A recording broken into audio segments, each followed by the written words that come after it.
Je vous souhaite la bienvenue. Je suis heureux que vous soyez avec nous pour étudier la parole de Dieu. Et toujours, nous sommes dans le sermon sur la montagne.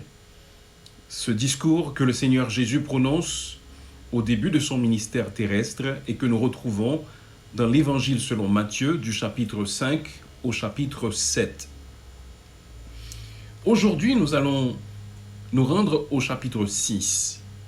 Et là, nous allons nous tourner du verset 19 au verset 24.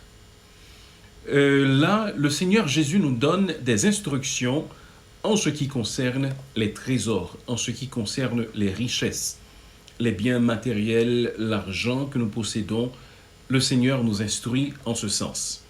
Et c'est ce que nous allons voir ce soir. Et pour cela, je vais partager mon écran avec vous, de manière que nous puissions suivre ensemble l'étude de ce soir. Ainsi, nous trouvons les instructions du Seigneur Jésus dans le Sermon sur la montagne, mais plus particulièrement ses instructions sur les trésors.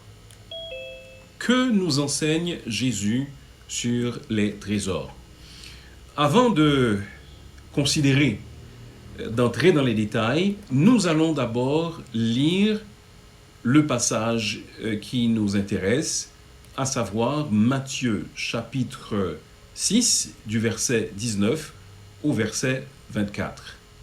Est-ce que quelqu'un peut m'aider et ouvrir son micro puis faire la lecture de ce passage en Matthieu chapitre 6 du verset 19 au verset 24? C'est affiché à l'écran, donc vous pouvez lire. Je vais lire moi-même. Merci. Ne vous amassez pas des trésors sur la terre, où la teigne et la houille détruisent, et où les voleurs percent et dérobent. Mais amassez-vous des trésors dans le ciel, où la teigne et la houille ne détruisent point, et où voleurs ne percent ni ne dérobent. Là où est ton trésor, là aussi sera ton cœur. L'œil est la lampe du corps. Si ton œil est en bon état, tout ton corps sera éclairé. Mais si ton œil est en mauvais état, tout ton corps sera dans les ténèbres. La lumière qui est en toi est ténèbres. Combien seront grandes ces ténèbres? Nul ne peut servir deux maîtres, car ou il haïra l'un et aimera l'autre, ou il s'attachera à l'un et méprisera l'autre. Vous ne pouvez pas servir Dieu et Mammon.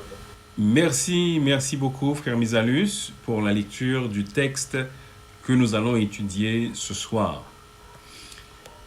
L'argent et les biens matériels, nous devons le reconnaître, jouent un rôle clé dans nos vies aujourd'hui. Nous avons besoin d'argent pour pouvoir vivre, pour pouvoir acheter ce dont nous avons besoin, pour nous procurer à manger, pour nous procurer des vêtements, pour payer l'écolage de nos enfants, pour payer le loyer. C'est important. Il est important également que nous possédions certains biens. C'est très utile de pouvoir posséder, par exemple, une maison où l'on peut habiter avec sa famille, où l'on peut vivre paisiblement. C'est intéressant également de pouvoir posséder une voiture que l'on peut utiliser pour se rendre au travail, pour aller à l'école, pour aller en province, etc. Donc, les biens matériels, l'argent sont importants. Et on mesure par exemple ce qu'on appelle la valeur nette d'une personne en faisant un calcul très simple. On se contente de prendre ses actifs financiers et non financiers, donc tout ce que la personne possède, que ce soit sous forme d'argent ou sous forme physique, et on soustrait de cette valeur les passifs de cette personne et on détermine sa valeur nette. Heureusement, notre valeur nette aux yeux de Dieu n'est pas déterminée par nos possessions. Nous avons beaucoup de valeur aux yeux de Dieu et nous sommes infiniment précieux à ses yeux. Néanmoins, aux yeux des hommes, l'un des facteurs par lesquels on mesure notre valeur, ce sont nos possessions. Et bien sûr, nous savons que ce n'est pas l'aune à laquelle Dieu nous mesure, mais nous savons que c'est un facteur important tout de même. Et même le Seigneur Jésus, il a souvent parlé de l'argent, il a souvent parlé des trésors, des biens matériels dans ses discours et dans les paraboles que nous trouvons dans les évangiles. Donc ceci doit avoir une importance assez élevée. Nous savons, par contre, que malheureusement, l'homme est très souvent désireux d'obtenir des richesses. Et ceci parfois de manière tout à fait illégitime. Le Seigneur Jésus est tout à fait conscient de cela. Et c'est pour cela justement qu'il a pris le temps dans le sermon sur la montagne de faire le point sur ce sujet important, à savoir les richesses. Ceux qui sont appelés à être les disciples de Jésus, comment doivent-ils concevoir les richesses? Quel rapport doivent-ils entretenir avec les biens matériels, avec l'argent? C'est ce que nous apprend ce passage. Et pour nous guider dans sa compréhension, nous allons développer 4 points, dont le premier est affiché ici à l'écran. La première chose que le Seigneur Jésus nous enseigne dans ce passage à propos des biens terrestres, à propos des trésors, c'est qu'ils sont passagers. Et puisqu'ils sont passagers, que nous ne devons pas les amasser, que nous ne devons pas les thésauriser, les accumuler, parce que ces biens-là, ils sont passagers. Jésus nous dit que nous ne devons pas accumuler les biens terrestres parce qu'ils peuvent être détruits par la teigne ou encore par la rouille. La teigne, c'est quoi? C'est un insecte dont la larve est très nuisible à certaines plantes et dont la chenille est également très nuisible pour les textiles, pour les tissus. Donc, lorsque la teigne s'attaque aux tissus, aux habits, à la literie, etc., cela cause beaucoup de dommages et pratiquement les beaux vêtements que nous avons, une fois qu'ils ont été attaqués par la teigne, ils deviennent des haillons parce qu'ils ne peuvent plus être portés. Et les vêtements n'ont plus autant de valeur. Donc, les habits les plus somptueux que nous puissions posséder, des habits qui seraient dignes, nous pouvons dire, de la penderie de Salomon, toutes ces choses sont destinées à devenir un jour des haillons. Même quand la teigne ne les attaque pas, ces habits deviendront un jour inutilisables et deviendront des détritus, des déchets dont on devra se débarrasser. Donc, nous ne devons pas nous attacher à ces choses terrestres comme les tissus, les habits, parce que la teigne peut les détruire. Il dit également que la rouille peut détruire nos possessions terrestres. Pensez-y, les voitures luxueuses deviendront un jour un tas de ferraille rouillée. Peut-être dans 30 ans, peut-être dans 40 ans ou 50 ans, mais cela finira par arriver. Nous savons que certaines personnes très fortunées collectionnent des véhicules qui sont très dispendieux. Eh bien, toutes ces choses vont disparaître un jour. Mais le Seigneur nous fait comprendre que les biens terrestres sont passagers, non seulement parce que ils peuvent être détruits par la teigne ou encore par la rouille, mais également parce qu'il y a des voleurs. Des voleurs sur la terre qui peuvent percer et qui peuvent dérober. Même quand ce que nous avons peut être durable, quelqu'un d'autre peut le subtiliser. Parfois, les voleurs le font par effraction, c'est-à-dire qu'ils cassent pour pouvoir pénétrer dans un lieu, et se procurer ce qui ne leur appartient pas, parfois, ils le font sans effraction. Vous avez entendu parler, par exemple, des vols d'identité. Donc, un voleur n'a pas besoin, un hacker n'a pas besoin de faire d'effraction pour pouvoir voler votre identité et ainsi voler de votre argent que vous avez en banque et pour lequel vous avez travaillé durement. Donc, un hacker peut tout simplement usurper votre identité et prendre ce que vous avez. Donc, le Seigneur Jésus nous fait comprendre que les voleurs peuvent percer et ils peuvent dérober ce que nous avons. Ces biens terrestres, nous ne devons pas les accumuler ni leur accorder trop d'importance parce que ils sont passagers. Les richesses de la terre sont soumises à toutes sortes d'aléas. Par exemple, certains trésors gisent dans des profondeurs abyssales, donc cela veut dire qu'ils ne sont pas atteignables, dans les océans, et ces trésors sont irrécupérables car des navires ont fait naufrage en les transportant. Donc la richesse, les biens de cette terre sont fugaces. Ils ne restent pas, ils ne sont pas permanents. Ils peuvent nous échapper à n'importe quel moment.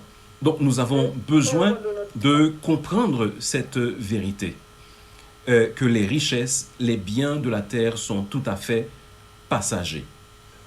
Nous avons quelques expériences, nous avons vécu quelques expériences en tant qu'Haïtiens qui nous font comprendre justement que les biens terrestres sont passagers, que nous ne pouvons pas les thésauriser et dépendre d'eux et leur accorder trop d'importance. Par exemple, vous vous rappelez l'histoire des coopératives d'épargne et de crédit en l'an 2002. Peut-être que certains d'entre nous avaient investi leur avoir et nous avons vu nos avoirs s'envoler, pour ainsi dire, en fumée. Bon, pas littéralement, mais certains d'entre nous ont perdu ce qu'ils avaient parce qu'ils avaient investi et que cet argent a disparu d'une manière ou d'une autre. Et notre intention, ce n'est pas de faire un procès quelconque, mais c'est d'utiliser cet exemple pour nous prouver, pour nous montrer que les biens terrestres sont passagers. Donc 250 millions de dollars se sont volatilisés, ça fait 20 ans. Si nous possédons des propriétés, des maisons luxueuses, elles vont se délabrer. Si nous possédons de l'argent en banque, en quantité, la monnaie va se dévaluer. Donc à tous les coups, les biens terrestres sont véritablement temporaires, passagers, fugaces. Nous ne devons pas nous y attacher. C'est ce que le Seigneur Jésus-Christ nous enseigne. Dans le livre des Proverbes au chapitre 23, nous lisons au verset 4 et 5, « Ne te tourmente pas pour t'enrichir, car la richesse se fait des ailes, et comme l'aigle, elle prend le vol vers les cieux. » Ne te tourmente pas pour t'enrichir, car la richesse se fait des ailes, et elle prend le vol vers les cieux. Que nous enseigne Jésus, à part le fait que les biens terrestres sont passagers? Il nous fait comprendre également que les biens terrestres peuvent nous aider à obtenir des biens permanents. Jésus nous dit de ne pas nous amasser des trésors sur la terre, où la teigne et la rouille détruisent, où les voleurs percent et dérobent, mais il nous dit d'amasser des trésors dans les cieux, où la teigne et la rouille ne détruisent pas et où les voleurs ne percent ni ne dérobent. On ne peut pas s'amasser des trésors sur la terre, mais on peut s'amasser des trésors dans les cieux au moyen des trésors de la terre. Donc les biens terrestres peuvent nous conduire à nous construire un trésor dans le ciel. S'amasser des trésors dans les cieux, comme Jésus le recommande, c'est utiliser nos biens terrestres pour accomplir des œuvres qui vont avoir un impact éternel. N'est-ce pas? Donc, utilisons nos capacités aujourd'hui, nos trésors sur la terre, nos biens terrestres, afin d'accomplir une œuvre ou des œuvres qui auront un impact éternel. C'est ainsi que nous allons pouvoir nous amasser des trésors dans les cieux. Prenons un exemple très simple. Un enfant orphelin, nous l'appelons Jacqueline. Il est orphelin de père, orphelin de mère. Et il est accueilli dans un orphelinat. Et là, il est logé, il est nourri, il est instruit dans la parole de Dieu, ce jeune enfant. Et lorsqu'il devient un adulte, Jacqueline est un citoyen, un chrétien responsable. Pourquoi? Parce que des chrétiens de bonne foi l'ont soutenu avec leurs biens matériels. Certaines personnes ont aidé cet orphelinat de manière financière. Et ainsi, Jacqueline a pu manger à sa faim, recevoir une éducation chrétienne et ainsi devenir un adulte chrétien responsable. Eh bien, là, il s'agit d'un trésor éternel. C'est un investissement qui a rapporté des dividendes éternels. Celui qui a, pour ainsi dire, amassé ses richesses, qui sont désormais dans le ciel, cette personne ne pourra plus perdre ses richesses. Parce que ce sont des richesses qui sont dans les cieux. Dieu a pris note de cela.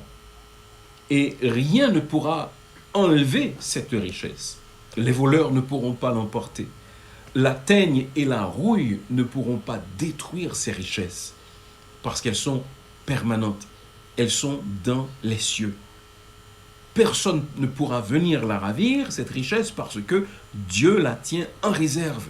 Donc c'est ce que Jésus nous dit. Amassez-vous des trésors dans les cieux. Utilisez vos biens terrestres pour vous construire des trésors célestes. Un missionnaire chrétien du XXe siècle, qui est mort de manière tragique sur le champ missionnaire, a eu à dire ces paroles. Il n'est pas fou celui qui donne ce qu'il ne peut pas garder afin d'obtenir ce qu'il ne peut pas perdre. Laissez-moi reprendre. Il n'est pas fou celui qui donne ce qu'il ne peut pas garder afin de gagner ce qu'il ne peut pas perdre.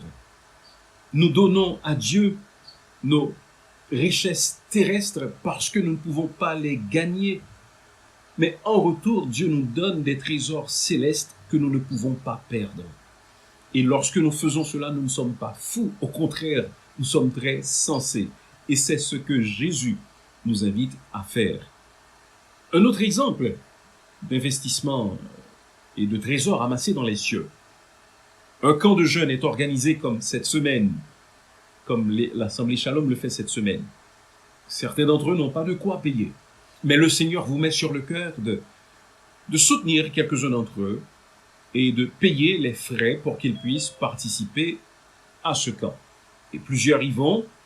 Et voilà que, arrivés à ce camp, certains rencontrent le Seigneur Jésus. S'ils n'y étaient pas allés, peut-être qu'ils n'auraient jamais entendu parler de l'Évangile et qu'ils n'auraient jamais ouvert leur cœur à Jésus. Ou encore, voilà que leur vie est radicalement transformée. Et ils font un bond sur le plan spirituel. Vous avez contribué à cela grâce au trésor que vous avez investi dans la vie de ces jeunes personnes. Et ainsi, vous vous êtes accumulé un trésor dans les cieux. Et rien ne pourra vous enlever ce trésor qui est dans le ciel. Et vous dites, mais à quoi bon amasser ces trésors dans le ciel? À quoi est-ce que cela va servir? Eh bien, nous aurons un jour à comparaître devant Dieu. Et nous recevrons soit son approbation, soit sa désapprobation.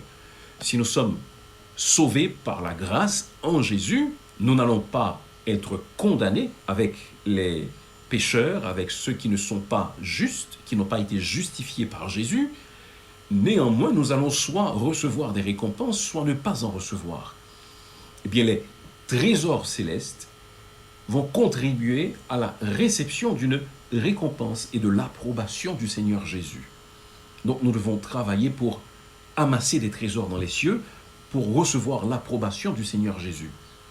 Donc, là encore, comme nous l'avons dit, c'est un héritage que vous vous êtes mis dans les cieux, qui ne peut pas être corrompu, qui ne peut pas se souiller qui ne peut pas se flétrir. Donc, amassons-nous des trésors non sur la terre, mais dans les cieux, en utilisant les trésors terrestres. Vous me direz, mais est-ce que cela veut dire que nous devons donner tous nos biens au Seigneur Jésus et donner tout notre avoir pour l'avancement de son œuvre? J'imagine que peut-être certains d'entre vous se posent cette question. Non, cela ne veut pas dire que nous ne pouvons pas bâtir, si nous le pouvons, des maisons solides et confortables pour y habiter. Cela ne veut pas dire que nous ne devons pas avoir d'épargne. Cela ne veut pas dire que nous devons acheter des voitures dont les moteurs vont mourir. Ce n'est pas ce que cela veut dire. Cependant, cela veut dire que nous pouvons choisir de ne pas bâtir des maisons luxueuses dans le but d'investir ce que nous avons pour l'œuvre de Dieu. Je peux avoir en tête, par exemple, ou quelqu'un peut avoir en tête, de bâtir une maison où il y aurait, je ne sais pas, 6, 7 chambres à coucher, parce qu'il en a les moyens. Mais ce n'est pas parce qu'il en a les moyens qu'il est obligé de le faire. S'il comprend que ces chambres à coucher seront rarement utilisées, alors il peut dire, d'accord, au lieu d'investir des centaines de milliers de dollars, voire des millions, pour ajouter des chambres, des salles, d'autres salles à cette maison, bien, je vais utiliser cela pour aider l'œuvre du Seigneur. Oui, c'est ce que le Seigneur veut que nous fassions. Nous pouvons choisir, par exemple, de nous passer de vêtements qui sont très chers pour nous enrichir au ciel et enrichir d'autres personnes pour la vie éternelle. Donner un peu de ce que nous avons à l'œuvre missionnaire, etc. Je peux, par exemple, choisir de mettre de côté quelques options. Vous savez, lorsque vous achetez certains véhicules ou bien lorsque vous vous procurez certains gadgets, on vous dit, d'accord, le prix de base, c'est tant, mais si vous ajoutez des options, alors il faudra ajouter tant. Bien, je peux dire, d'accord, au lieu d'acheter avec toutes les options, bien, je vais prendre une version un peu plus simple et donner le surplus que j'aurais pu dépenser, contribuer à l'œuvre du Seigneur avec cela. Donc Dieu comprend que nous ayons des besoins et il nous donne de l'argent pour que nous soyons des gérants. Pour lui, il comprend que nous avons besoin de payer le loyer. Il comprend que nous avons besoin de maisons solides pour qu'elles ne soient pas détruites dans des catastrophes naturelles. Il comprend que nous avons besoin de voitures qui sont en bon état pour pouvoir accomplir son ministère. Donc, il nous donne la possibilité de nous procurer ces choses. Cependant, nous ne devons pas utiliser cet argent pour nous procurer des choses qui sont tout à fait luxueuses pour notre propre plaisir parce que ces trésors terrestres vont passer un jour. Si par exemple une institution chrétienne fait un travail important et a un impact important, je peux choisir de l'inclure dans mon testament et dire d'accord, lorsque je passerai de vie à trépas, je veux que telle partie de mon patrimoine aille à cette organisation. Je peux choisir par exemple d'aider un missionnaire qui est sur le champ missionnaire ou bien qui va sur le champ missionnaire et qui a des besoins. Je peux mettre mes biens à son service, je peux décider de mettre de mon argent à son service parce que il est en train d'accomplir l'œuvre du Seigneur et qu'il a véritablement besoin de cela. Donc Jésus nous dit que les biens terrestres nous permettent d'accumuler des biens célestes, des trésors célestes. Le Seigneur Jésus, dans son enseignement sur les richesses, nous fait comprendre une troisième chose, à savoir que l'usage de nos biens terrestres détermine nos priorités.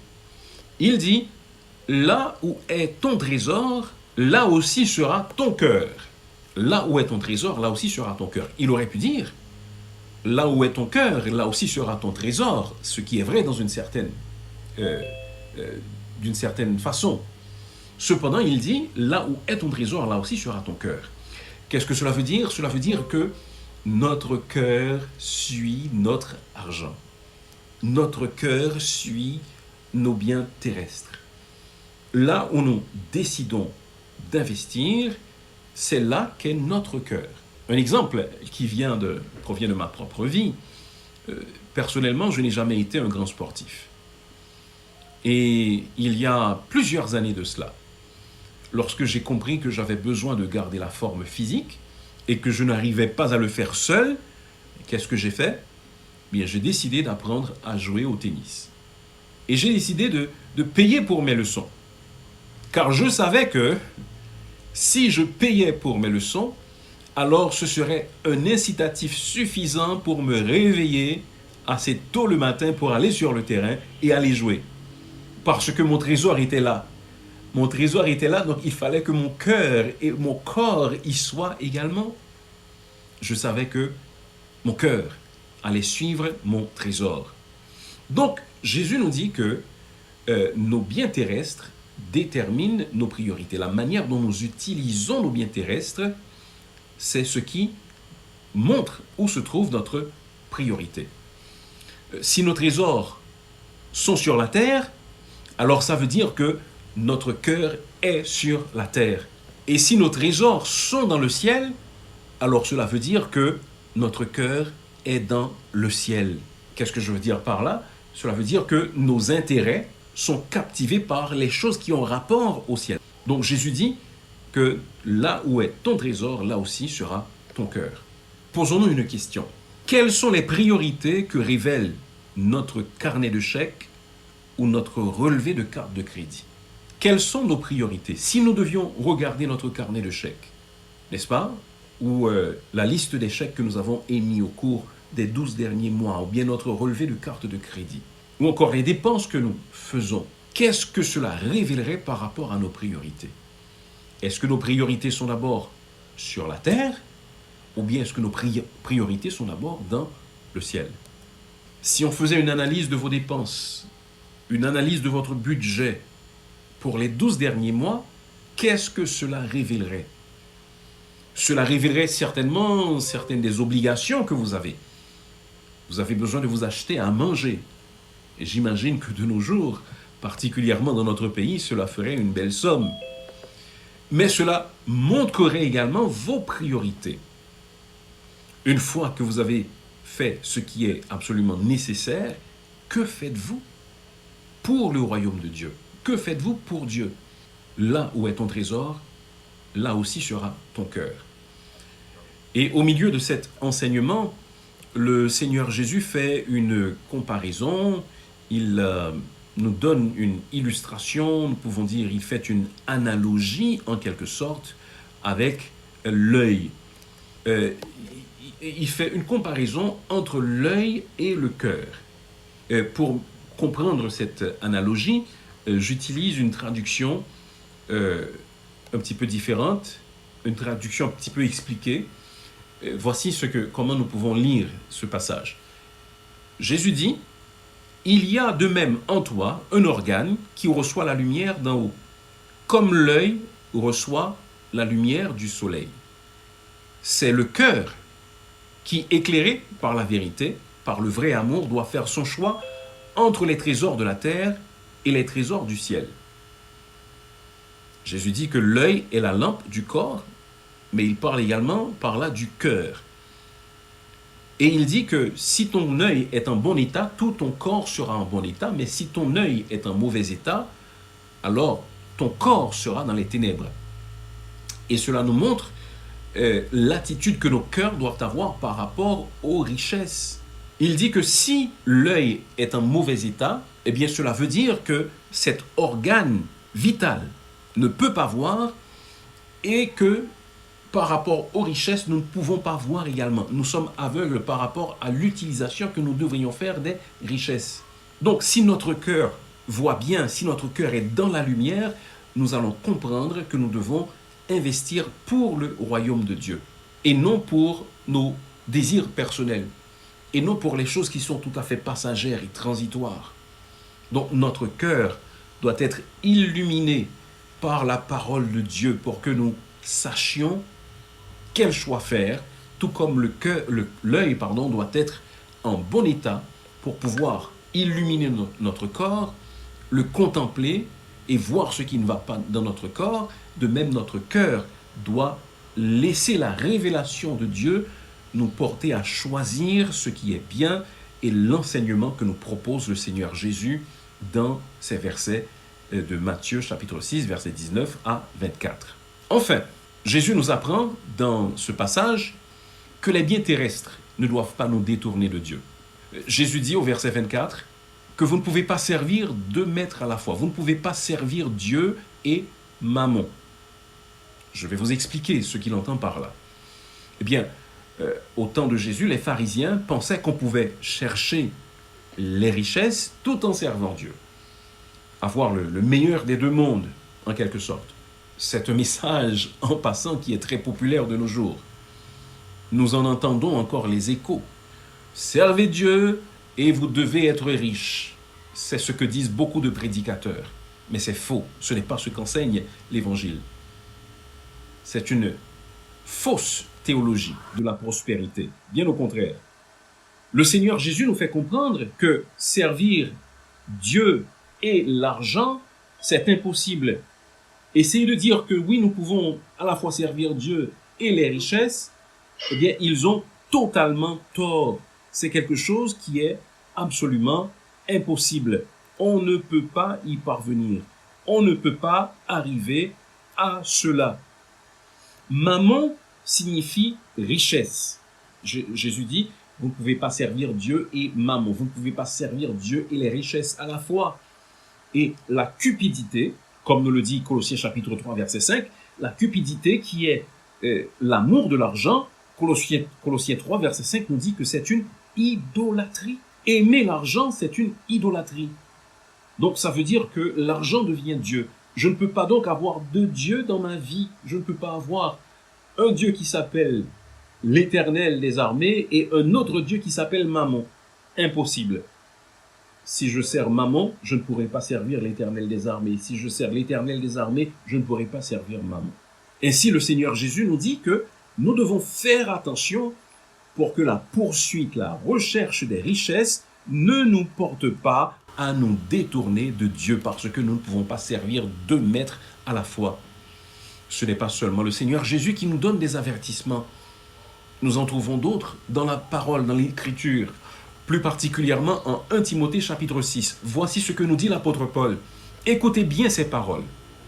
Il nous dit, « Mais ceux qui veulent s'enrichir tombent dans la tentation, dans le piège et dans beaucoup de désirs insensés et pernicieux qui plongent les hommes dans la ruine et la perdition. Car, poursuit-il, écoutez bien ceci, l'amour de l'argent est une racine de tous les maux. » Il ne dit pas l'argent est une racine de tous les maux, mais bien l'amour de l'argent est une racine de tous les maux. Et il conclut, quelques-uns, en étant possédés, se sont égarés de la foi et se sont jetés eux-mêmes dans bien des tourments. Si vous aimez l'argent, alors vous cherchez des tourments. Vous allez vous jeter dans des tourments. Si vous entendez un chrétien dire « je dois être riche », alors cela veut dire qu'il est prêt à se jeter dans toutes sortes de tourments. Il est prêt à faire des compromissions. Il est prêt à tourner le dos à Dieu. Il est prêt à servir Mammon et à s'incliner devant Mammon au lieu de servir l'Éternel des armées. Donc c'est pour cela que nous ne devons pas poursuivre les richesses. Parce que si on aime l'argent, alors cela nous dit, le verset nous dit clairement que c'est une racine de tous les maux. On est susceptible de tomber dans n'importe quelle tentation. On est susceptible de dire oui à n'importe quelle offre. On est susceptible de tourner le dos au Seigneur, de tomber dans l'apostasie et de commettre n'importe quel péché lorsque nous nous laissons gagner par l'amour de l'argent. C'est pour cela que nous devons éviter de servir Dieu et Mammon. C'est impossible. Nous devons bien sûr seulement servir Dieu. Que nous apprend Jésus? Premièrement, les biens terrestres sont passagers. Ne vous amassez pas de trésors sur la terre, mais les biens terrestres peuvent conduire à des biens permanents. Amassez-vous des trésors dans les cieux. Il nous fait comprendre que l'usage de nos biens terrestres détermine nos priorités. Là où est ton trésor, là aussi sera ton cœur. Et enfin, il nous fait comprendre que les biens terrestres ne doivent pas nous détourner de Dieu. Ne servez pas Dieu et Mammon. Vous ne le pouvez pas. Si Dieu juge bon de nous enrichir, acceptons cela. Si nous pouvons améliorer nos économies, trouver un meilleur travail, augmenter nos biens, faisons-le. Mais n'oublions pas que nous devons le faire non pour nous enorgueillir, mais pour faire avancer le royaume de Dieu. Si Dieu juge bon de nous enrichir, acceptons-le, mais ne poursuivons pas les richesses d'ici-bas. Jésus nous le dit. Soyons de préférence riches en bonnes œuvres. C'est une autre référence que nous trouvons après celle que nous venons de lire en 1 Timothée chapitre 6, versets 16 et 17. Soyons riches en bonnes œuvres. Investissons pour l'avancement du royaume de Dieu.